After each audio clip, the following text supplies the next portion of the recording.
Muy buenas noches, bienvenidos de nuevo a Espacio Ciencia. Esta noche tenemos un programa muy especial en el que hablaremos de un planeta enano, y no es Plutón. Lo descubriremos en unos instantes y conoceremos si alberga condiciones para la vida. Visitaremos también un exoplaneta a cientos de años luz para analizar sus nubes. Conoceremos qué está pasando con el derretimiento del hielo polar y cómo está afectando la corteza terrestre. Pero también habrá tiempo para conocer las últimas investigaciones en materia de genética, porque ¿qué tienen que ver los extintos mamuts con el calentamiento global? Aprenderemos juntos cómo se forman las lluvias de estrellas y descubriremos cómo se forman unas nubes muy peculiares que van vinculadas a las erupciones volcánicas y a los incendios. Juntos comenzamos este programa dedicado a la ciencia y arrancamos con nuestro primer invitado, Ceres. El planeta enano Ceres, de un radio de 476 kilómetros, es el objeto más grande en el cinturón de asteroides entre Marte y Júpiter y es el único planeta enano ubicado en el sistema solar interior. Llamado asteroide durante muchos años, Ceres es mucho más grande y tan diferente de sus vecinos rocosos que los científicos lo clasificaron como un planeta enano en 2006, como le ocurrió a Plutón. Ceres comprende el 25% de la masa total del cinturón de asteroides. No tiene anillos, no tiene lunas y no hay evidencia de una atmósfera, solo vapor de agua esporádico, posiblemente de hielo expulsado por pequeños impactos. Y precisamente el agua podría ser la clave, ya que Ceres es uno de los pocos lugares de nuestro sistema solar donde a los científicos les gustaría buscar posibles signos de vida. Y es que este planeta enano tiene algo que muchos otros planetas no tienen: agua. Aquí en la Tierra, el agua es esencial para la vida, por lo que es posible que con este ingrediente y algunas otras condiciones cumplidas, la vida posiblemente pueda existir allí. Si algo vive en Ceres, es probable que sean microbios muy pequeños, similares a las bacterias, y si no vive ahora, puede que lo hiciera en el pasado. Para analizar todo lo relacionado con este tema, la sonda Dawn llegó a este lugar en el año 2015, para estudiar su superficie, composición e historia. Pues bien, ahora usando datos de alta resolución espacial recopilados por el detector de rayos gamma y neutrones a bordo de la misión Dawn, un equipo de científicos ha detectado concentraciones altas de hidrógeno en el cráter Okator y en sus alrededores. Las conclusiones que se han obtenido son que el planeta enano Ceres es rico en agua. Su estructura interior consiste en un manto rocoso y una corteza de 40 kilómetros de espesor, dominada por los restos congelados de un antiguo océano global. Además, en la porción más externa hay agua helada que se sublima poco a poco como respuesta al calentamiento que experimenta su superficie por la luz solar. De este modo se confirma que esa corteza exterior es rica en hielo y que éste puede sobrevivir en este tipo de cuerpos. Los resultados sugieren que el hielo puede haber sobrevivido en el subsuelo poco profundo durante aproximadamente 20 millones de años después de la formación del cráter Okator. ¿Pero es habitable Ceres?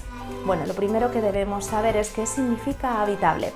La definición de zona habitable es la distancia de una estrella a la que podría existir agua líquida en las superficies de los planetas en órbita, es decir, a la distancia necesaria, ni demasiado cerca ni demasiado lejos para que en su superficie pueda existir agua líquida, algo que cumple Ceres.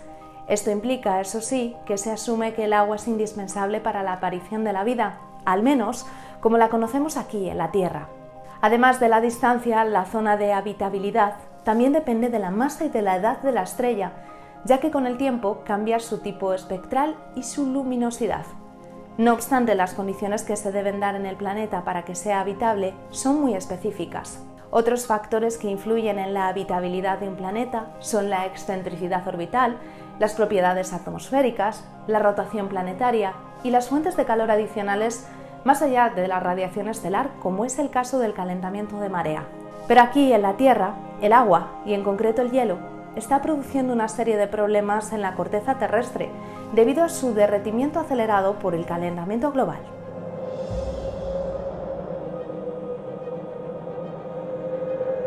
El derretimiento del hielo polar no solo está cambiando los niveles de nuestros océanos, también está cambiando la superficie del planeta Tierra, al menos según un estudio reciente publicado por la Universidad de Harvard.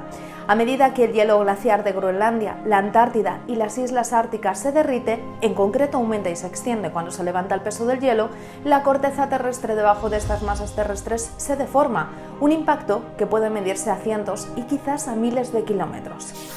Al analizar los datos satelitales sobre el derretimiento de 2003 a 2018 y estudiar los cambios en la corteza terrestre, pudieron medir el desplazamiento de la corteza horizontalmente.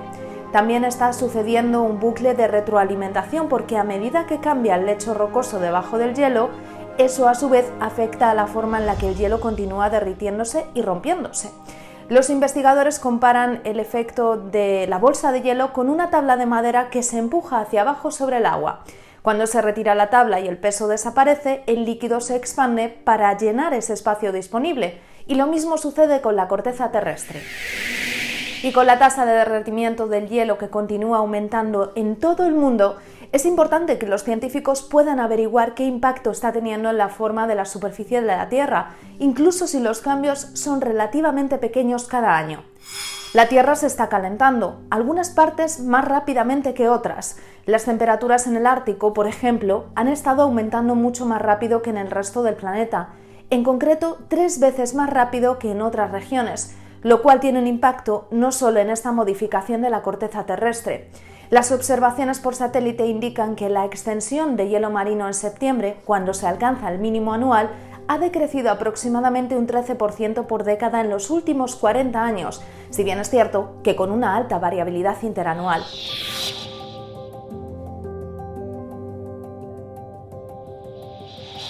Además, es uno de los fenómenos que más interés y debate suscitan debido a los potenciales impactos que puede tener sobre la dinámica atmosférica y, por lo tanto, sobre el clima de la Tierra, así, por supuesto, como por su complejidad. Pero volvemos a salir al espacio, al exterior, para viajar muy lejos. Desde la Tierra iniciamos un viaje de nada más y nada menos que 520 años luz para llegar a un exoplaneta y poder ver con detalle el proceso de formación de unas nubes que se han formado allí. Parece que el día que podamos conocer el parte meteorológico de otro planeta no está tan lejos como podríamos imaginar.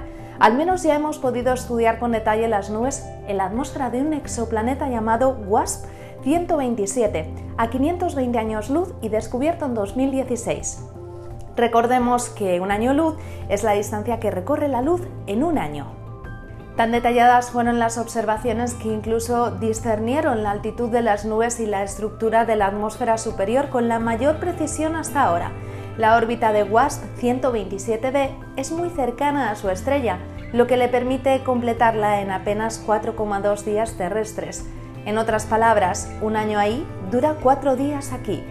El exoplaneta registra 1,3 veces el tamaño de Júpiter, pero solo 0,16 veces la masa de Júpiter.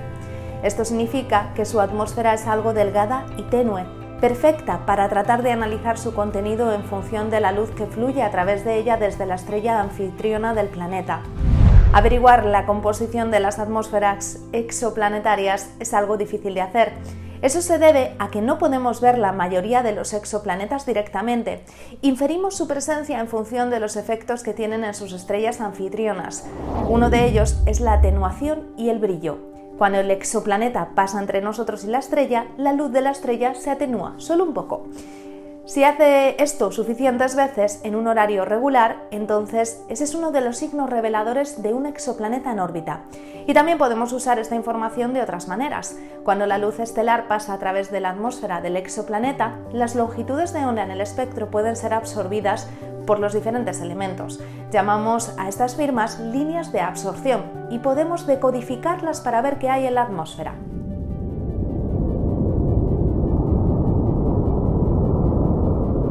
De momento saben que las nubes no están compuestas de agua, como es el caso de la Tierra, pero también descubrieron que el planeta orbita en dirección contraria a la rotación de su estrella y en un ángulo muy acusado, casi alrededor de los polos de la estrella.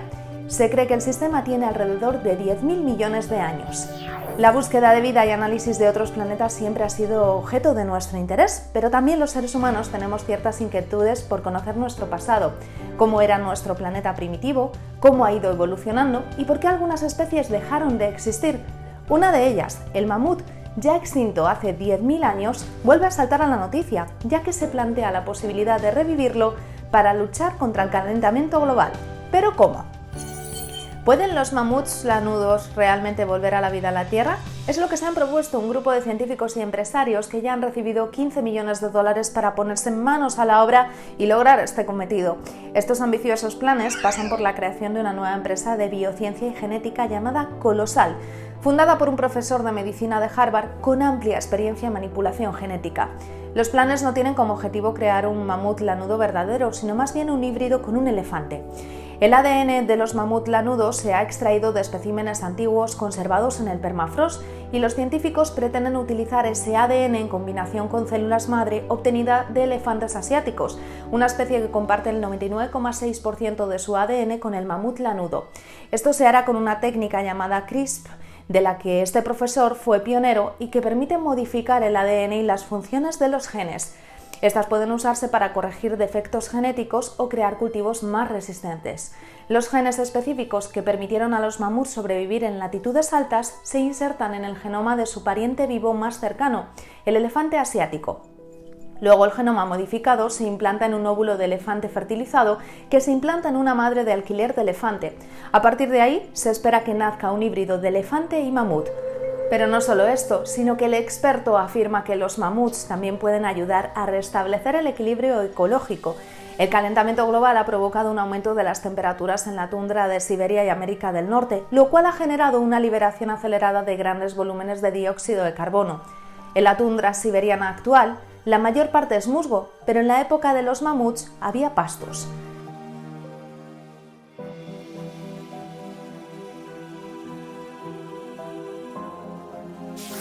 Los biólogos creen que el mamut sirvió como guardián de este ecosistema, manteniendo los pastos, despejando el musgo, rompiendo árboles y dejando abundantes excrementos que fertilizaron el suelo.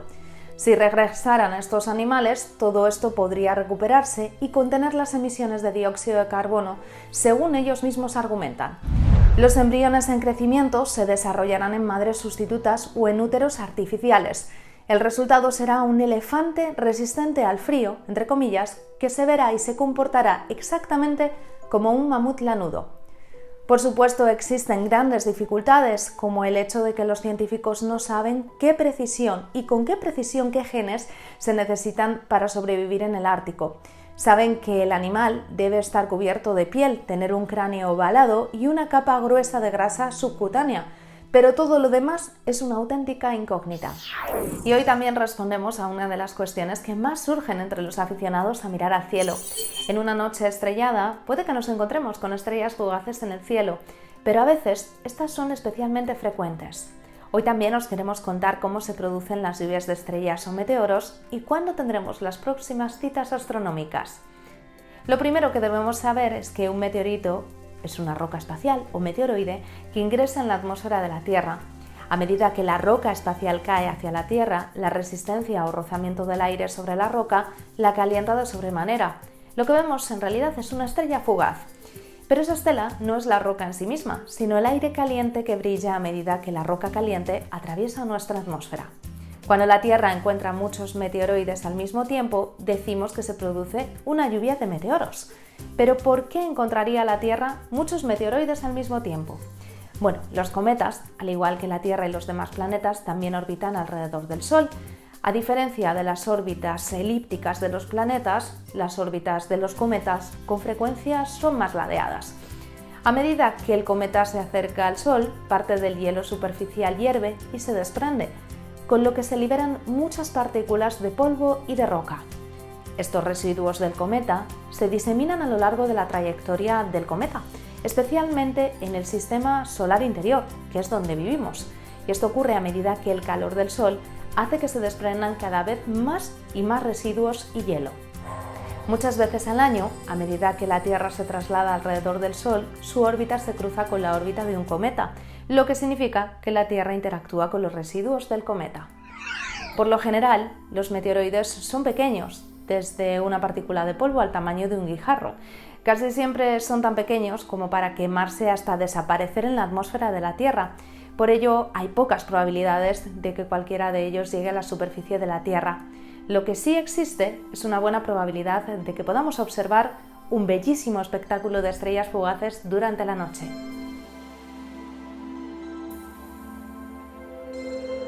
Y esta noche es buena oportunidad para poder disfrutar de ellas. Si miramos al cielo, podremos ver las Oriónidas. Es cierto que estas se están produciendo desde el pasado 2 de octubre y seguirán hasta el día 7 de noviembre, pero su máximo estará en esta noche, la del 21 de octubre al 22.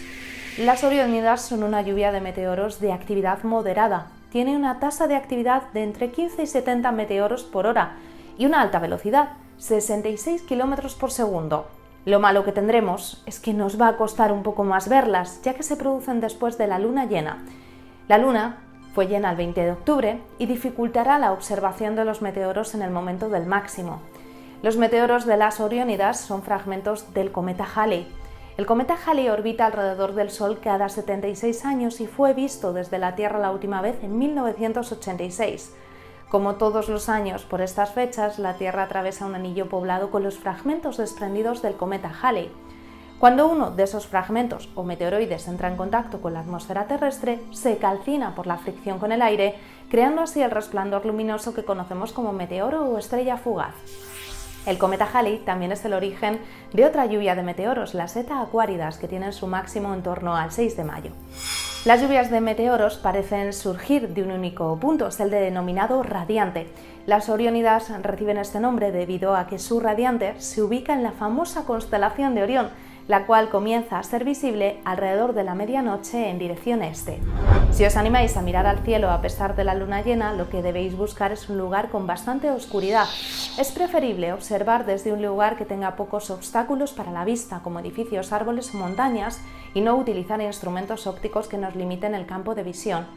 Por supuesto, la oscuridad y alejarnos de la contaminación lumínica es la mejor de las recomendaciones.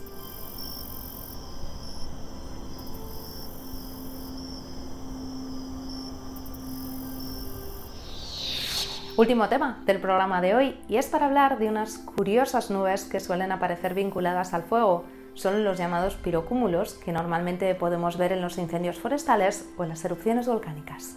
Tanto los incendios forestales como las erupciones volcánicas son fenómenos naturales, en el primer caso muchos de ellos provocados de forma voluntaria o involuntaria por el hombre, que cuando alcanzan determinada magnitud son capaces de generar nubes de gran desarrollo vertical de tipo cumuliforme, conocidas como pirocúmulos.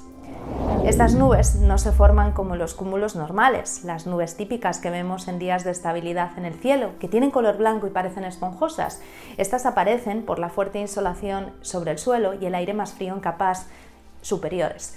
Pero en el caso de un incendio, es el intenso foco de calor el que genera vigorosas ascendencias de aire muy caliente, mezclado con gases y partículas de humo y cenizas procedentes de la quema de la materia vegetal. Al ganar altura, esa gigantesca humareda, y llegar a niveles atmosféricos donde el ambiente es lo suficientemente frío, el vapor de agua, que en grandes cantidades logra llegar hasta ahí arriba, cambia de estado. Se forman gotitas de agua líquida y embriones de hielo, y comienza a surgir el pirocúmulo, adoptando en su parte superior la forma de una coliflor.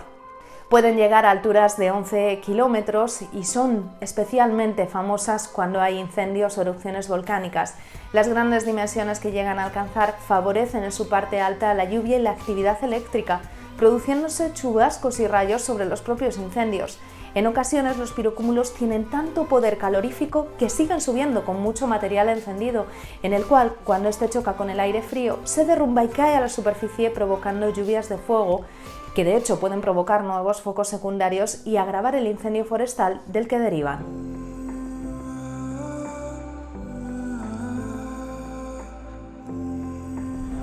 Terminamos este programa de hoy, como siempre, con mención especial a un científico o científica contribuyente a la ciencia y una de sus frases más célebres. Lo hacemos hoy con Thomas Alva Edison, apodado el mago de Menlo Park. Fue un gran científico en su tiempo, el hombre de los más de 1000 inventos que transformaron la cultura, los hábitos y costumbres de la sociedad de su época y, por supuesto, el futuro de todas las siguientes generaciones. Trabajó en campos muy diferentes, desde la óptica, la acústica o la electricidad. Nació en Ohio en 1847 y, como suele suceder con los genios, no encajaba en el sistema y se lo hicieron saber cuando apenas tenía 8 años.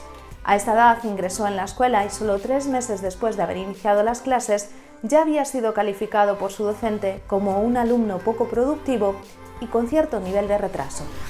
Su madre Nancy decidió sacarlo de la escuela y se encargó de educarlo en su hogar. A los 12 años comenzó a trabajar y solía pasar las tardes en la biblioteca de la Asociación de Jóvenes en Detroit.